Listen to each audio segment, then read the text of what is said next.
Welcome back to a new video in my channel. Today I'll talk about my preview for Brazil vs Morocco. First of all, I would like to say this should be one of the best matches in the full group stages of the World Cup, as these are two top tier nations that have amazing full squads that will compete together in this group stages. I'm thinking that one of them might even come second in the group is diabolical. Now let me start with Brazil. Brazil is the most decorated team in FIFA history, winning 5 World Cups, the most from any nation in history. Brazil is that one country that never runs out of talent. They have stars like Pele, Romario, Ronaldinho, Ronaldo Nazario, and recently they have Vinicius Jr., Neymar Jr., and Estevao. So Brazil has an unlimited generation of superstars. Let me talk about Brazil's new coach Carlo Ancelotti. Brazil were very lucky to hire Carlo Ancelotti as he has an amazing experience in Real Madrid, winning a total of 5 Champions League in his full career.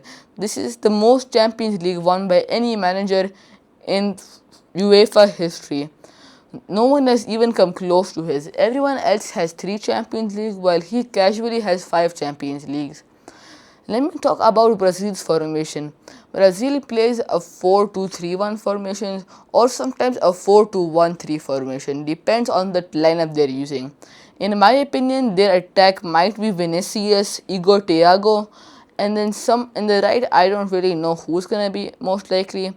Maybe they could utilize someone like Matheus Cunha.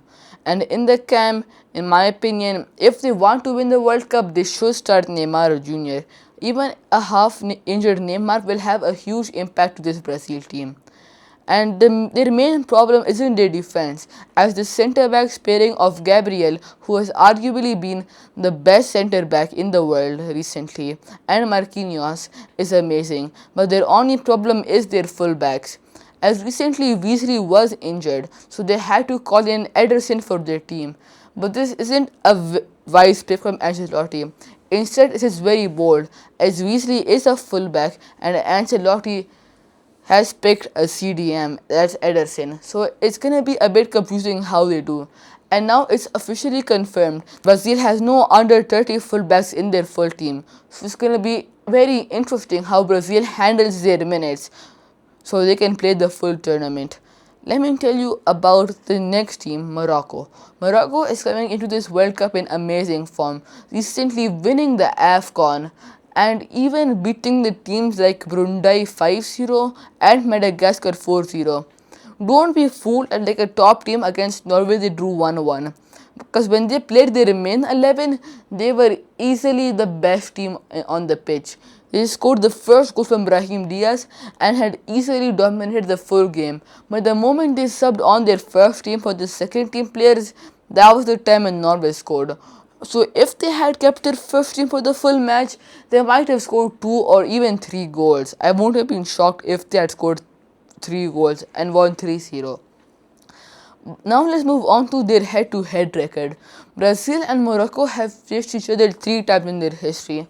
Once in 1997 when Brazil won in a friendly, in 1998 in the World Cup when Brazil won, and recently in 2023 when Morocco did beat Brazil 2-1. This was also the time when Morocco recently became the first ever African nation and the first ever Arab nation to qualify for the semi-finals in World Cup history. So that was one of the biggest things and biggest achievements Morocco have done in their full World Cup history. Let me talk about some of the key players in this match.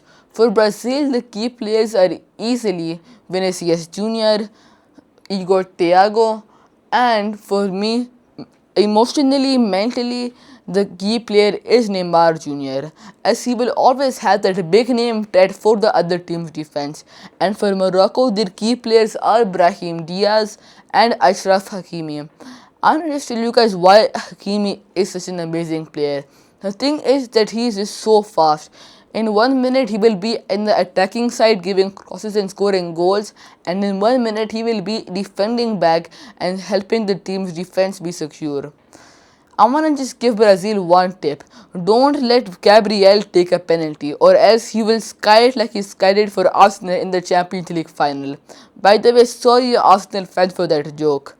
Now, my honest prediction for this match is Brazil 3, Morocco 2. In my opinion, this will be one of the most entertaining matches in the full group stage. Please don't forget to like, share, and subscribe. And if you want to see any more World Cup content, write in the comments. Thank you.